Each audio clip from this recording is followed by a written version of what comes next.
rolling in the dead of winter here in Florida. We need Howard Finkel to introduce us. This will be a lot better when it's warmer out. Welcome poolside, ladies and gentlemen. Episode 1, Wrestle Pool.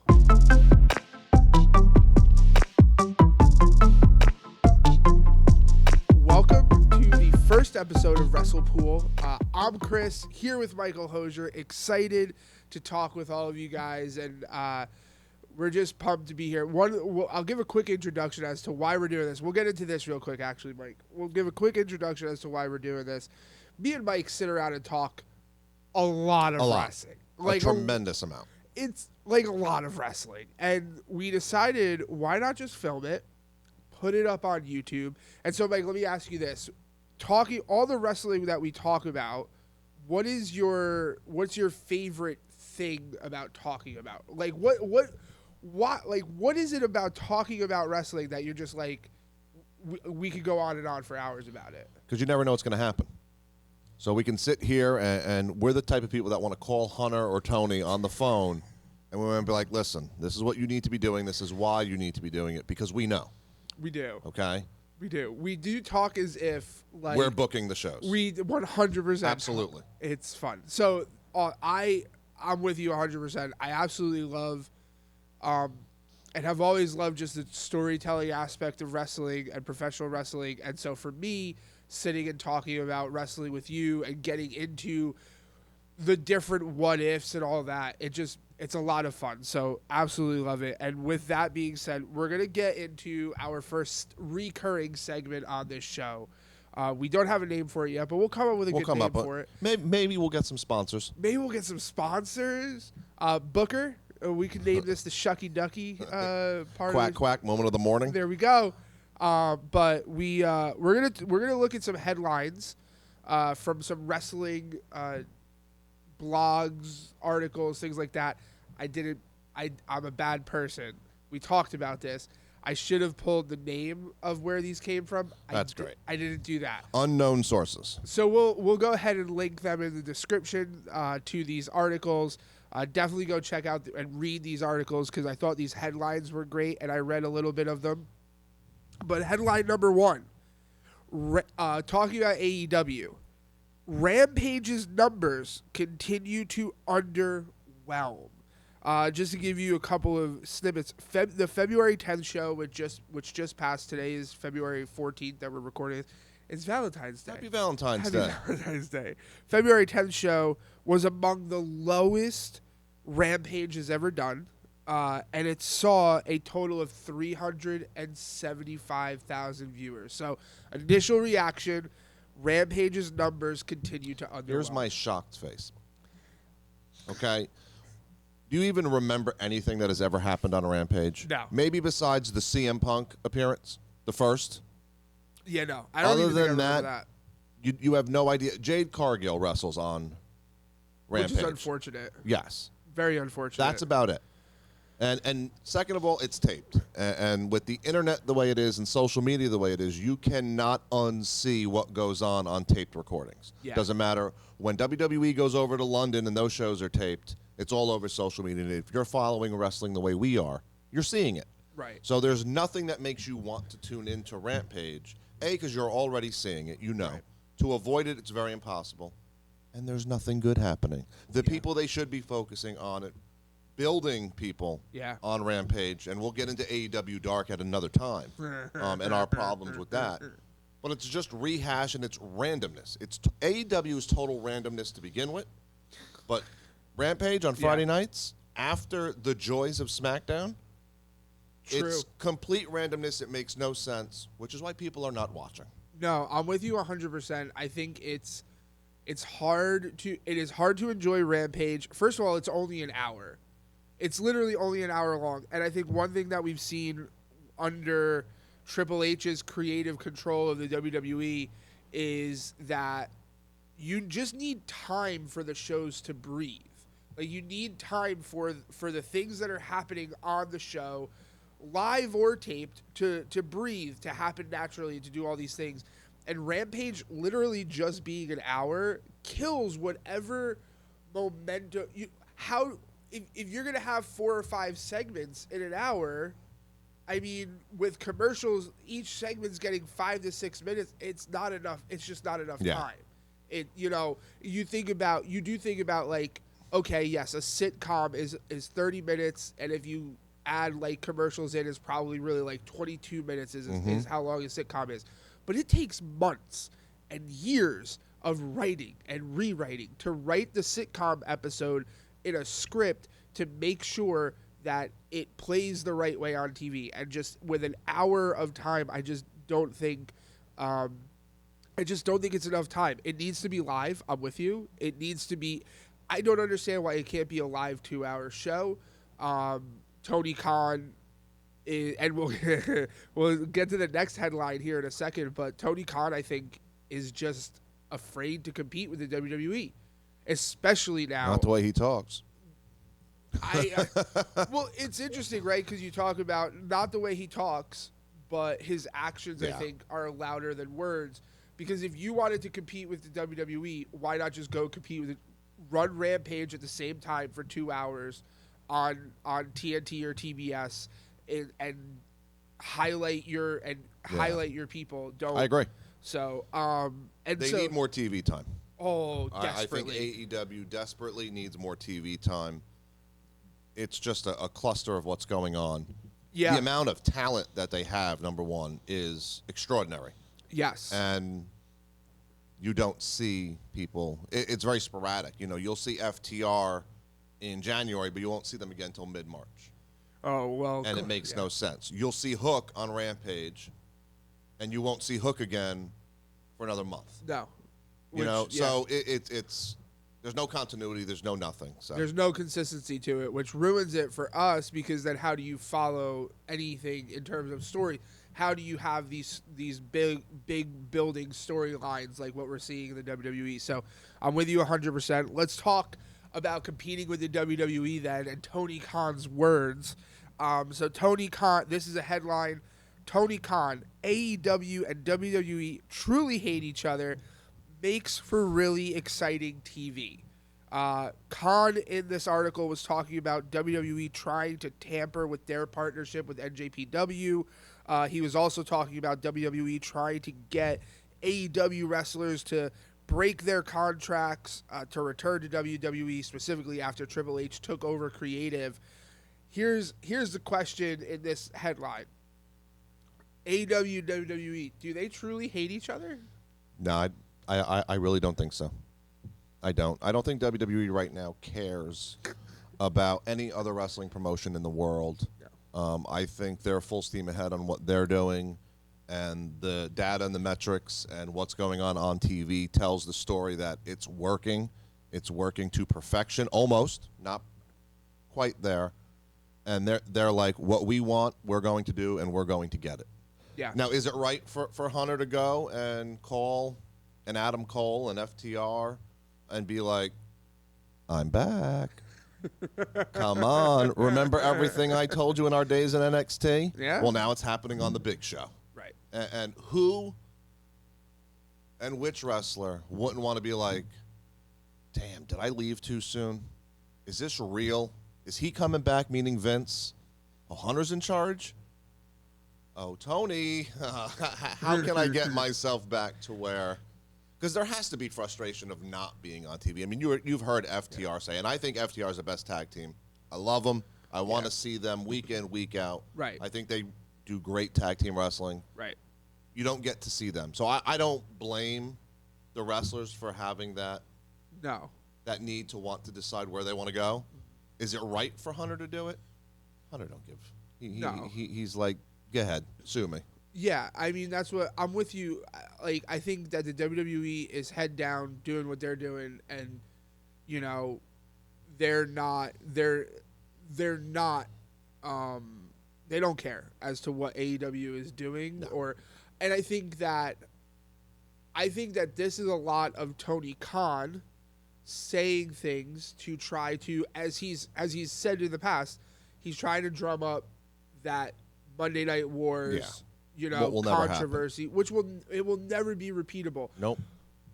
TNA tried to do it But TNA tried to do it in a way that they went right at WWE. They went live on Monday nights every week and competed, and they brought in Hogan. With the same people who did the original Monday Night War, which was funny. Right, yes. With the same people did it. But the idea is and I think it goes back to what we were talking about a second ago. Tony Khan, I think, is saying a lot of things, but his actions speak. Like, he says that he wants to compete with the WWE. He says that WWE and AEW hate each other, but you're not competing. You're avoiding the competition by having your show on Wednesday nights, by having Rampage, Dynamite's on Wednesday, Rampage on Friday, taped after, and airing after I think it's smart not to be on a Monday or Friday night, because hopefully they're all looking at it from a wrestling fan perspective. Sure. More wrestling, the better. Now we watch wrestling 2 to 3 nights a week. Right. Instead of having to decide what show we're going to watch on Monday night. I mean, we know what show we would watch. Yeah. But to have wrestling on that third night is enjoyable. So I enjoy 100%. the fact that it's on Wednesday night. Fe're not competing the venues they're in, the ratings they get, the matches they have, the storytelling they have. No. They're a few rungs below the ladder of in professional wrestling, sports entertainment, whatever you want to call it. Yeah. They're just not there. They were, because Vince was in charge, and Vince was doing clown shoe, ridiculousness where you have Sami Zayn and Jackass in a match, which was very fun, by the way, but not what we want to see as wrestling fans. No. So I'm happy it's on Wednesday night. Right. But what they're doing on their shows, their storytelling, and even lately the wrestling. Yeah. It hasn't been there for the wrestling talent they have. Okay? We were up at 3 in the morning, 4 in the morning, and we watched Wrestle Kingdom. Right. And we saw Kenny Omega and Will Ospreay put on a clinic. Oh, my God. You haven't seen that Kenny Omega in AEW since the first Arthur Ashe show versus Bryan Danielson. Agreed. That makes you tune in to Absolutely. AEW. Absolutely. Bryan Danielson can do that. Yeah. But right now, Bryan Danielson's involved in this ridiculousness with MJF. Yeah. And we're supposed to believe that MJF and Bryan Danielson are going to put on a legit 60-minute Iron Man match? I don't see it happening. I mean, I want to believe in. I mean, nobody's going to doubt Bryan Danielson's ability to do it. I think nobody doubts MJF's ability to do it. I think it's just a question of. I don't know. Like, I have my doubts about the match in general and doing it. I want to see it. I think if they do it the right way, and I swear to God, if there are any thumbtacks, there's going to be. It's an AEW pay-per-view staple. We can count the number of pay-per-views that we have not had thumbtacks, and even pre-prepared shoes with thumbtacks, like the Young Bucks did in their triple threat tag title match. Yeah. Those are topics that we can get into another time, but those are our headlines that we're reacting to for the week. Now, we're going to get into, before we get into our main topic, we're going to jump into one other kind of recurring segment that we're going to bring in and out here. And Hosier has not seen these. So I'm going to read these tweets to you, Michael Hosier. And it's just a gut reaction. That's what we're looking for here. And so here is one, and we've talked about this a lot with the pay-per-views. But Wrestle World tweets, "We can confirm that the current frontrunner for the 2024 Royal Rumble is Lucas Oil Stadium in Indianapolis, Indiana. Lucas Oil holds a capacity of 70,000 plus. If it indeed takes place, this would be the first pay-per-view for Indy since the 2012 Survivor Series. Hashtag WWE, hashtag Pro Wrestling. Hashtag having 4 WrestleMania-style events a year, possibly 5 when they go to the UK, and 6 when they go to Saudi. Imagine that. 6 WrestleMania-style stadium events a year. They haven't even announced a match, and the minute the tickets go on sale, they'll sell 50, 60,000 within days. Mm-hmm. It's unbelievable, and I really believe all the pay-per-views are heading in this direction. Yeah. They're going to figure out a way to grow Elimination Chamber Yeah. If there was a stadium and it was warm in Montreal this Saturday for Elimination Chamber for what's happening right now, Yeah. every Canadian would be there. It'd be a holiday. Yeah. For the Sammy KO Yep. fandom, everyone would be there. The Bell Center or whatever it's called in Montreal nowadays can't hold everyone that wants to go to this event. Yeah. And it's probably like 2 degrees outside. So it's cold in Montreal. It's going to be, and it's, But think about it. WrestleMania 15, 14, they were in L.A. and Boston. Yeah. They had 15, 16,000 people. And then WrestleMania 17 or 16 was in Houston, the old Astrodome. Uh-huh. Right. And it was only WrestleMania was the show that was big enough to have this type of audience. Right. They're doing it now quarterly. Quarterly. They're putting 50, 60,000 people. I mean, the Alamo Dome had 51,000. That place was rocking from start to finish. Right. And it's just growing. Right. It's remarkable, the tickets and the places they could put these events. And during this year's Royal Rumble, me and you talked about their entrance, right? And it was very simple and easy. And the reason that I think they're More doing tickets. it is they're selling more tickets. They can't. And this is a change. This is a change under Hunter that we didn't see. I mean, doing the stadium shows is not a change. Like, Vince wanted to do the stadium shows. But this is a big change that they're putting this number of people. I mean, I read this tweet and I go, yeah, 70,000 plus at Royal Rumble 2024, 100%. They'll do it. They'll do it. I have no doubts in my mind They're that going they'll to do Ford Field for SummerSlam. Ford Field is 80, 90,000 people It's if insane. they wanted Right. to put that many. it. Right. 100%. It's crazy. So that is tweet number one. I think we talk about this a lot, how they're doing these big WrestleMania style And I'll be shows. honest with you, cutting I mean, and they have. They're eliminating certain pay-per-views. It could be all stadium shows. Minus a winter, an indoor stadium for Royal Rumble. Right. They could end up with 7, 8 pay-per-views Right. here in the States and globally. Right. And they all be massive stadium shows. Absolutely. But we've talked about this. I'm okay with that, especially because what I think we're going to see is on the off months, we're doing an NXT Yes. premium live event. Oh, yeah. Premium live events. Pay-per-views are a thing of the past, ladies and gentlemen. We're doing an NXT premium. And I actually think I love it, right? Because we are fans who enjoy long builds Yes. to big, to big payoffs.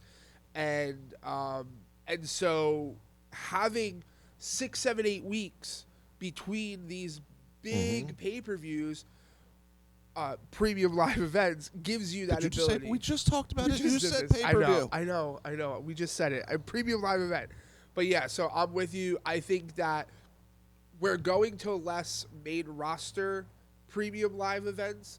We're going to see more NXT premium live events, which will fill in the gaps that'll keep people coming to Peacock and keep fans going. But I'm down for it. Okay. Tweet number 2. This person, I couldn't find the thread that they're responding to, but it's really interesting. And speaking of pay-per-views and the number of pay-per-views that they're doing, this is actually perfect. So DK says, what is your reasoning for that? Just the time between pay-per-views? WCW and WWE watered down the product way too much with 12 pay-per-views per year. AEW gives the fans pay-per-view quality matches most weeks of TV. I like their model. They could eventually go to 6, but the big 4 works for me. Pay-per-view quality matches on TV. Okay. More power to you if that's what you think. If that's your style of wrestling and you like it, more power to you. Enjoy it. We like AEW. We're just not happy with AEW right now. Right. Yes, less pay-per-views to me is better. Yeah. Just like you piggyback off what you said, building towards that pay-per-view match, making that pay-per-view match Premium live event. We're going to need a board here We're gonna need with PPV with a circle and a line going through it so we know not to say it. But yes, less is more when it comes to those events. But you still want to fill in those off months with something. Peacock's going to want something, right? They're going to be like, hey, if you're not giving me an NXT, In the past, they've broadcast big-time house shows. Right. Like, they always do this one big show at the Garden Yeah. that you should broadcast. Yeah. They always do a big show where Vengeance Day was in Charlotte. Yeah. They kind of brought back like an old WCW pay-per-view, whether Right. it be like Spring Stampede or Bash at the Beach. They'll always do something like that at house shows, Right. where you can just put on TV. But I believe less pay-per-views are more.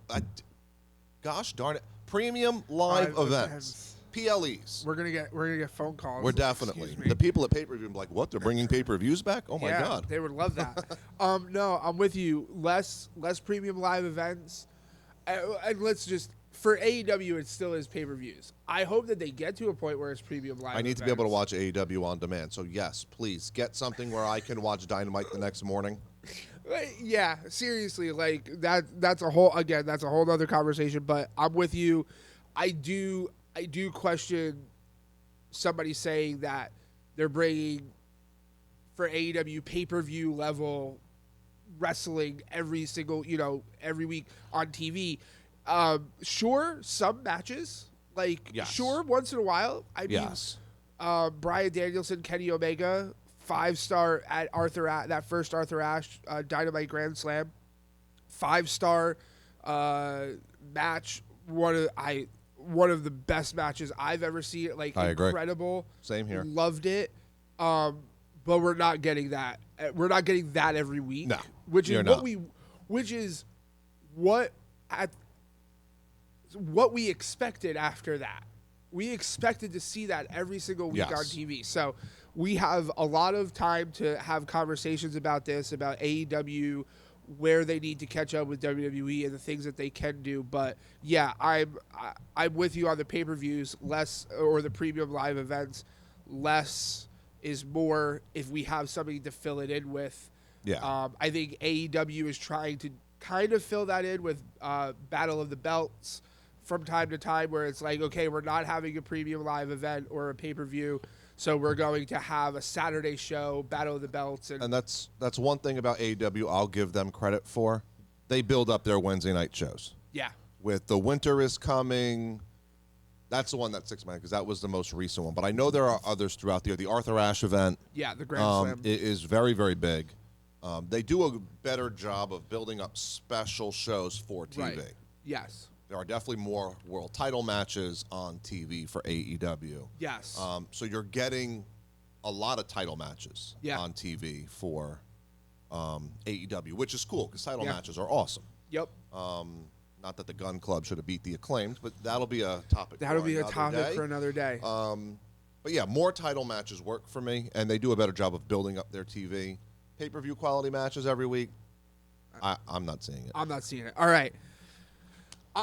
So those are a couple of recurring segments that we're gonna be bringing in and out. Excited to talk more about those headlines, tweets. So tweet at us at WrestlePool on Twitter. Yeah, we're at WrestlePool, Twitter, Instagram, and also in the comments if we're completely wrong about AEW. Let us know what matches we should go back and watch. We'll Yeah. definitely watch them. We'll shout you out on the show. Yeah. And we'll give our opinion on the match. Yeah, 100%. Okay, so getting into our main topics here. Now, we talked a little bit in the beginning. We talk a lot of wrestling. We've been wrestling fans, professional wrestling fans, All my life. forever. Yep.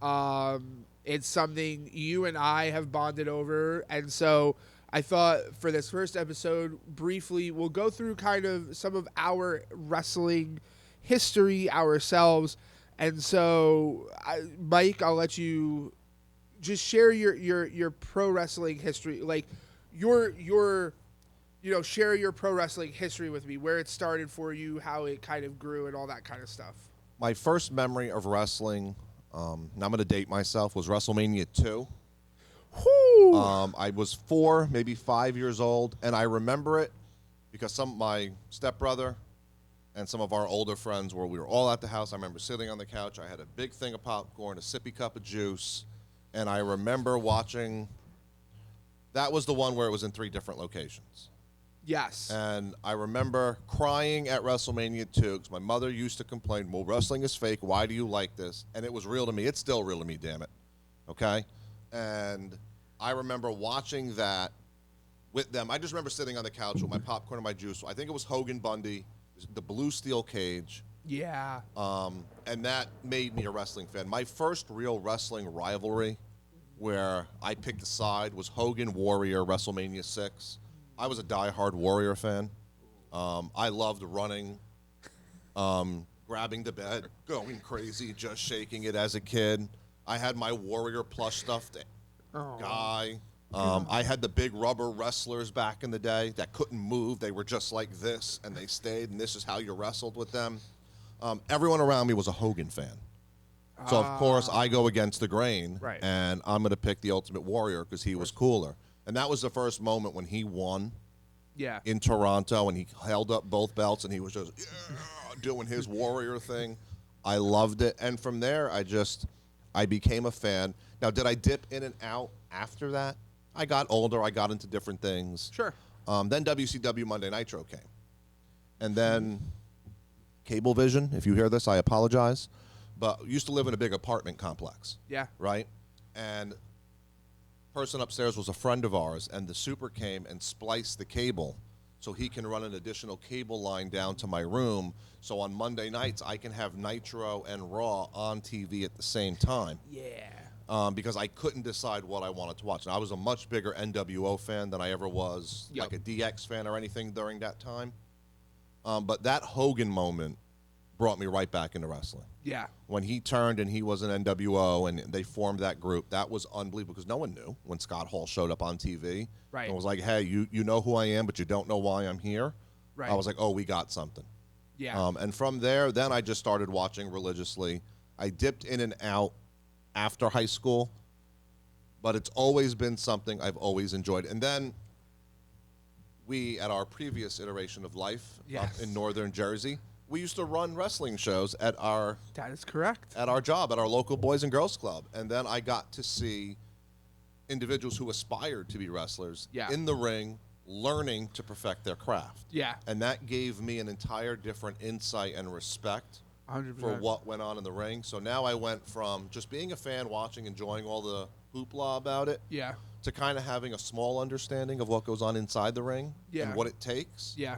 I formed an entire new level of respect, and it made me watch wrestling differently. Yeah. So now I'm watching wrestling, remembering all the things, because we've had Nunzio in the old Boys Club gym. I remember sitting talking to Tommy Dreamer about the ins and outs of wrestling at a local Lodi Little League field where he was there for a big event, and it gave me a new appreciation of wrestling. And I took that, and that's now how I watch wrestling. And I sit with you because you were involved with it. Your brother's been involved with it. So that's kind of been my... That's amazing. Yeah, that's awesome. My timeline. That's awesome. I'll do the favorite wrestling moment memory that you have. Hogan turning on Macho Man, Bash at the Beach, 1996. Yeah. Because you've never seen that big of a star flip to the other side. Because he was the biggest of big, right? Yeah. Like he's the I hate to use this word. I hate this word, but he's an icon of wrestling. And he was an icon in the yellow and gold. And when he turned, it was beautiful. It was so well done. And what transpired afterwards was classic. Yes. But to me, that was the biggest moment. Wrestling related, my favorite wrestling match right now, I probably can't decide. Yeah. I've watched the Shawn Michaels Bret Hart Iron Man match hundreds of times. Yeah. So if I had to go with an in-ring wrestling moment to watch over and over and over again, I'd probably pick that one. Yeah, no, that's an amazing. We just watched it. We're right before Survivor Series. We watched. We were watching that. So, that's an amazing match. Yeah. So, I have a little bit of a. I wasn't 4 or 5 years old for WrestleMania 2. I wasn't born yet. Mike is a little whiter in the hair than I am, just by a little bit. But yeah, I actually, it's really hard for me to remember a lot of wrestling when I was young. I remember bits and pieces. I was not old enough. I mean, I was in 96 at that Bash of the Beach. I was 6 years old and 6 or 7 years old. And so I wasn't old enough to really understand or know. So my coming of age really in wrestling was probably closer to when I was, 13, 14, 15 years old. So probably around like 2005-ish, 4 or 5. And that's when I actually not only was watching a lot of wrestling, but I got into wrestling in terms of training to become a referee on the independent circuit up in New Jersey. And so I did that for a very long time in multiple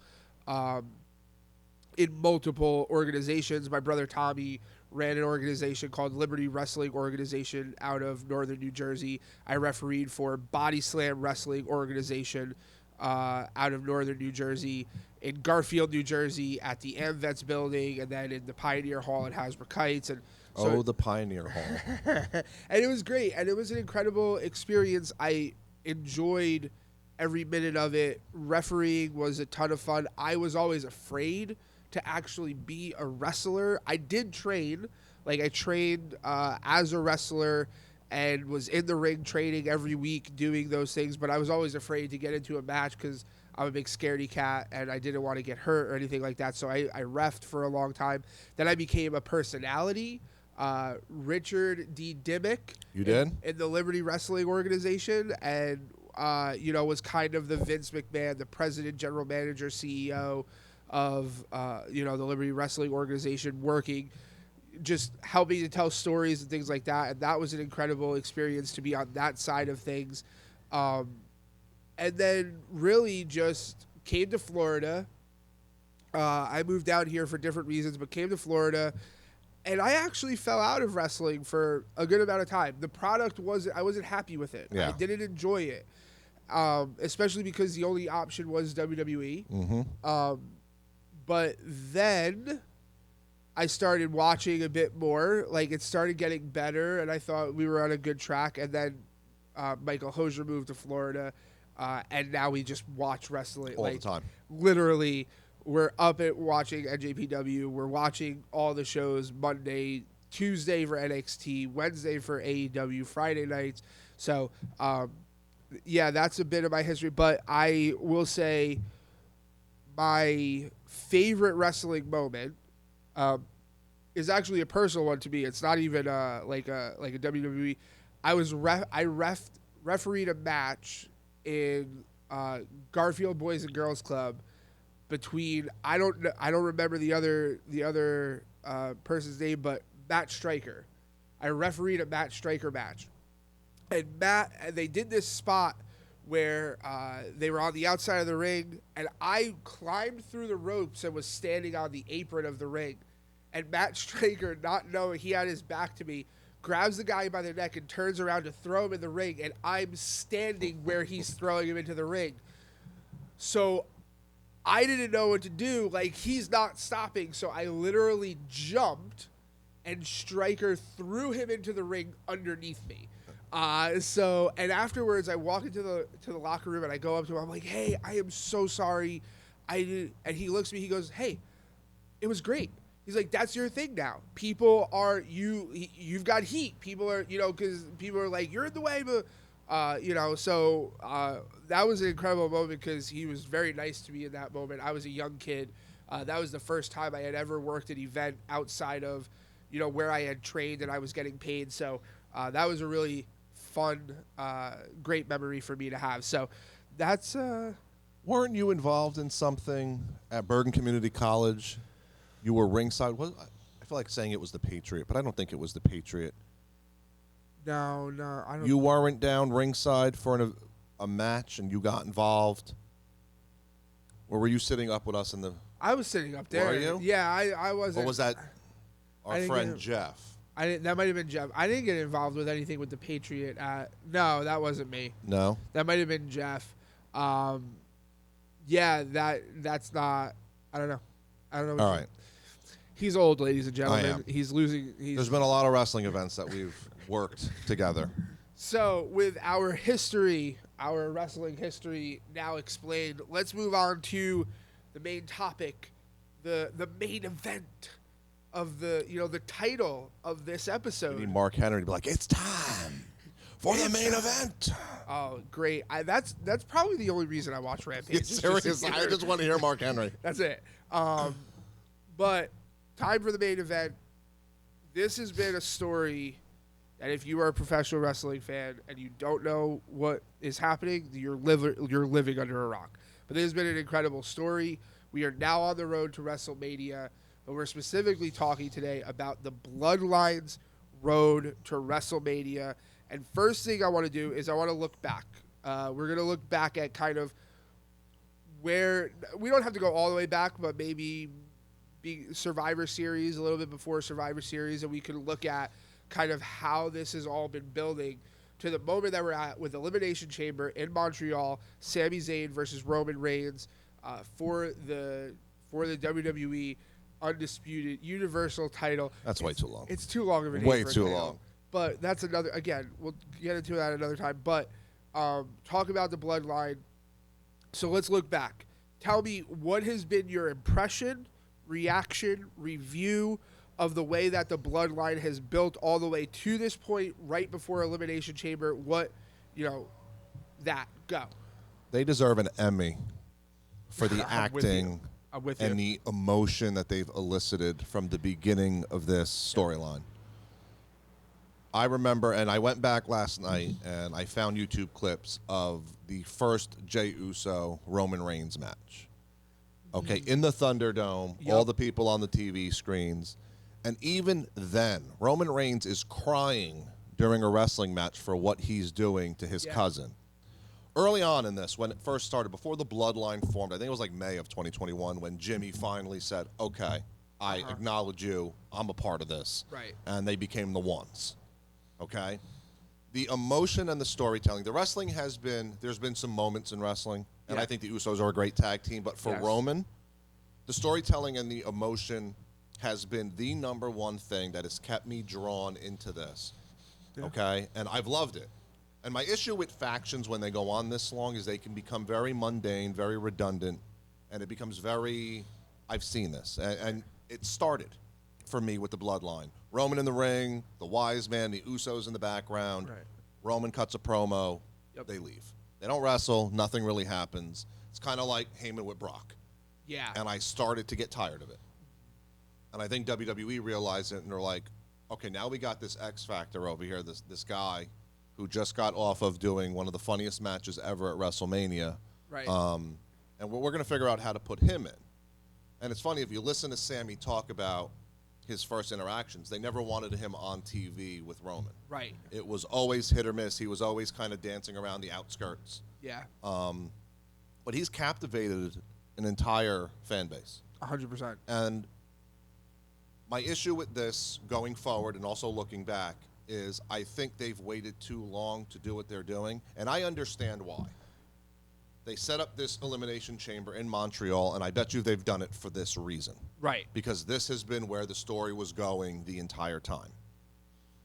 But there's a third factor now that we have to look at when we're talking about what's going to happen on Saturday, and we saw it last night on Raw. Yes. Which is the winner of the 2023 Royal Rumble, Yeah. Cody Rhodes. I, as a fan, want Cody Rhodes to have his moment alone at WrestleMania. Yes. The show needs to end with him holding up both belts and finishing the story. 100%. It would do a disservice to me, to Cody, and what they've done since they brought him in last WrestleMania to not have him finish the story at Mania. They should have done what they did at Rumble, at Survivor Series, in my opinion. Okay. Okay? They should have done the turn there.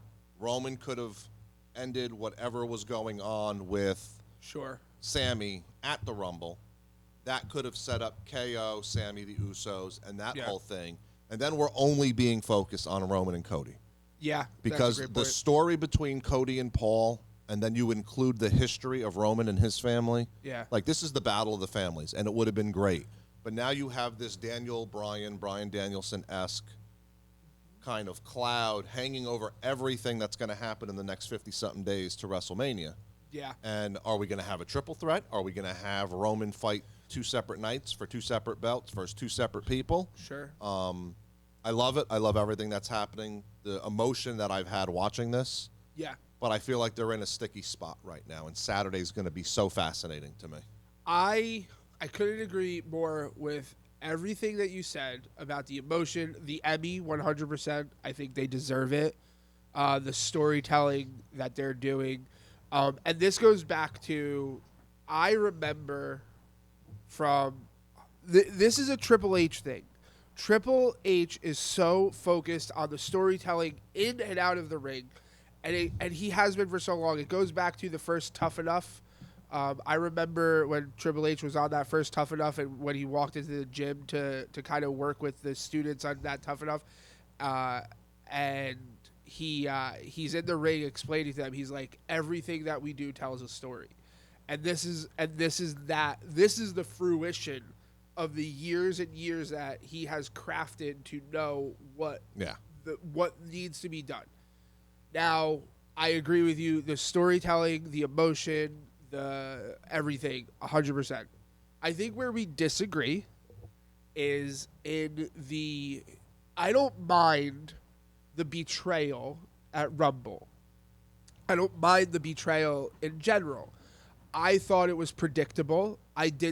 Everybody knew it was coming. Yes. Everybody knew it was coming. And to me, that's one thing that is inconsistent with the way Triple H creatively tells stories or wants to work TV. And so I actually think that the predictability is a setup. I believe that we are going to go to Montreal. Sami Zayn is going to lose. I hate that. I think he's going to lose in front of his family and his friends, and it's going to happen. But I think that was the plan. I think this was, and the level of storytelling that this takes and the commitment to this is, and especially after that segment last night with Cody and Sami, I think this is a setup. Roman is playing his cards. This is Roman moving the pawns, or this is the story that they're telling. I think we're going to see a reuniting. You are so hopeful for that. Oh, I don't think the plan is for them to go their separate ways. I believe Sami Zayn is Sami Uso. I believe that story is not done being told. I think that because there are just little things that have happened over all of these months that I just go, this is too predictable for that to be the outcome. Now, of course, I'm hopeful. I'm probably in the minority thinking this. I'm probably wrong, and that's fine. But what a story to tell if all of this was just to get in the head of Cody Rhodes. What a story to tell of Roman being able to stand there and say, I took a chair shot in the back from my own bloodline just to get in your head. What an incredible... I think that's an incredible story to play out. And if that is the case, my biggest question is not what happens at WrestleMania. The biggest question is what happens after. Because if that's the story you're going to tell, then that means that one of two things has to happen. Either the bloodline goes to WrestleMania and Roman goes to WrestleMania and he retains and we're going to keep seeing that story build, or Roman's going to WrestleMania with the bloodline in full strength and Cody dethrones him with the bloodline at full strength, and then we're going to see the bloodline go away for a very long time. You've been saying that since before Survivor Series. I think that I don't believe the bloodline goes to WrestleMania fractured like this.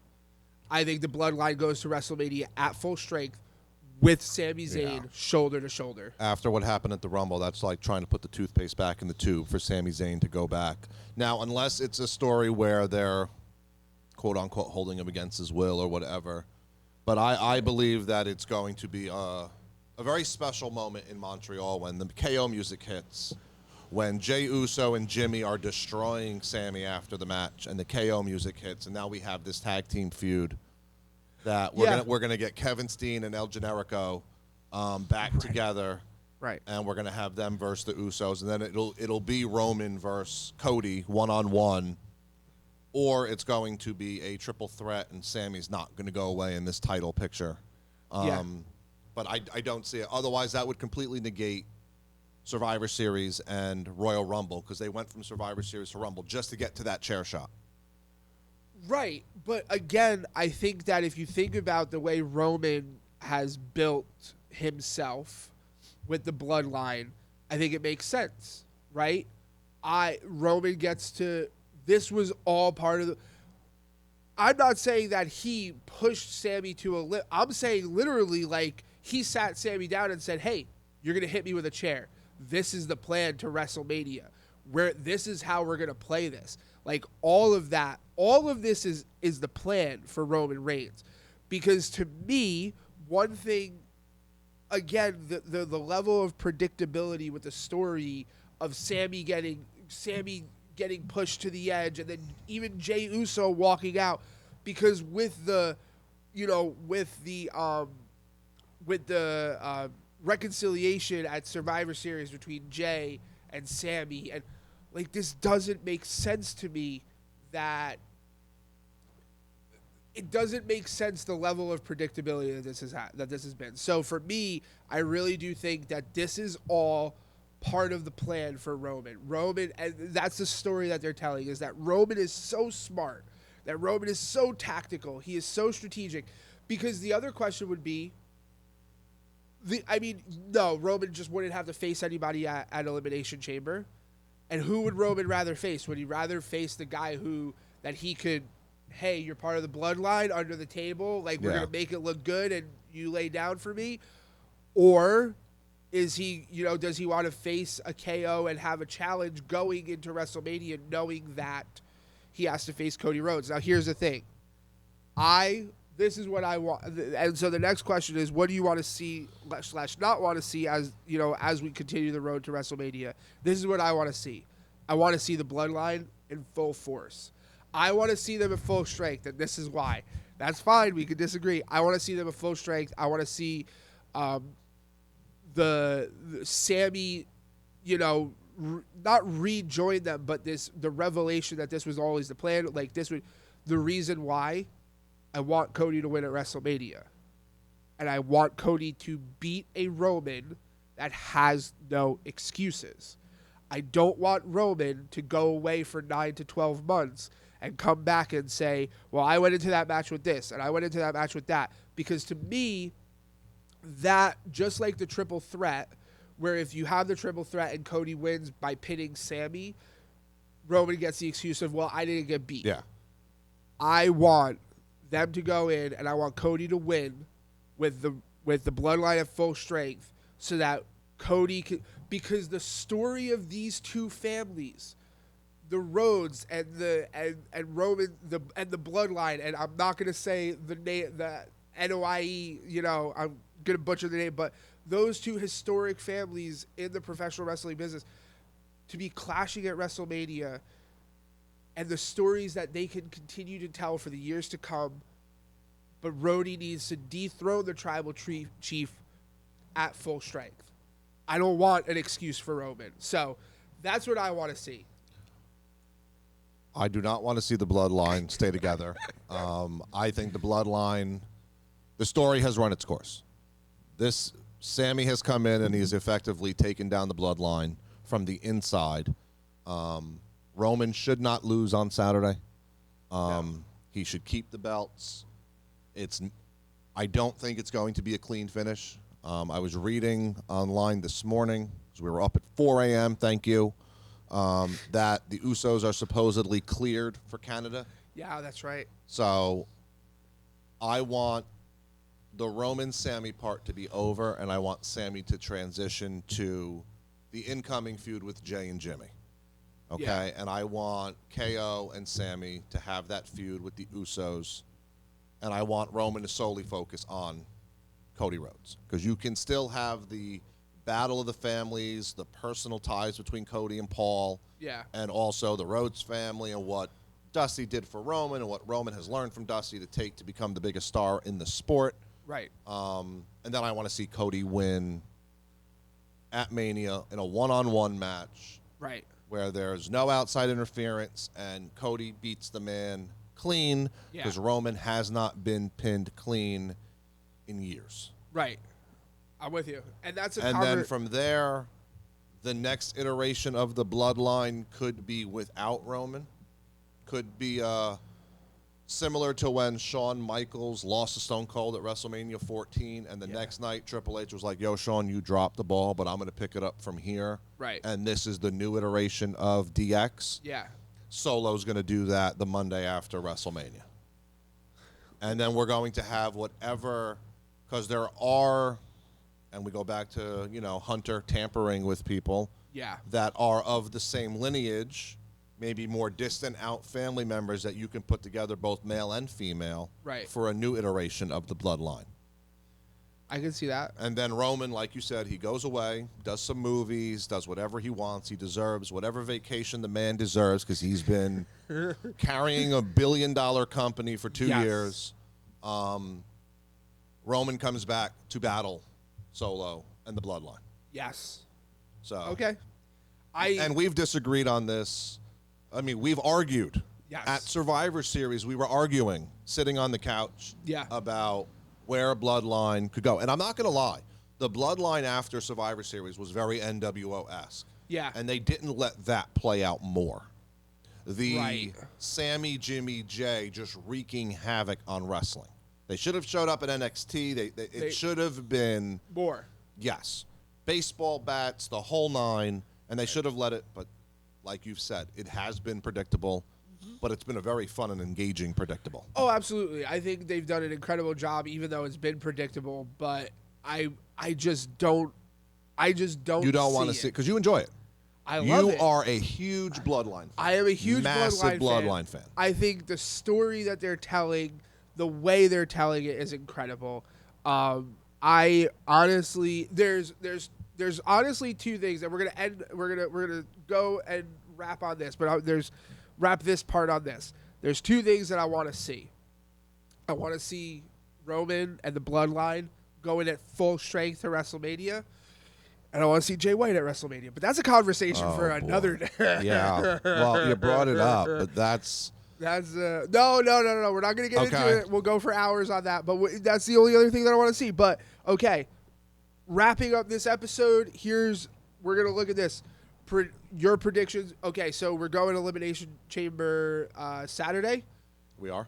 Give me 3 predictions for whichever matches. What are your predictions for Elimination Chamber? Austin Theory wins, keeps the belt. He's going to face John Cena.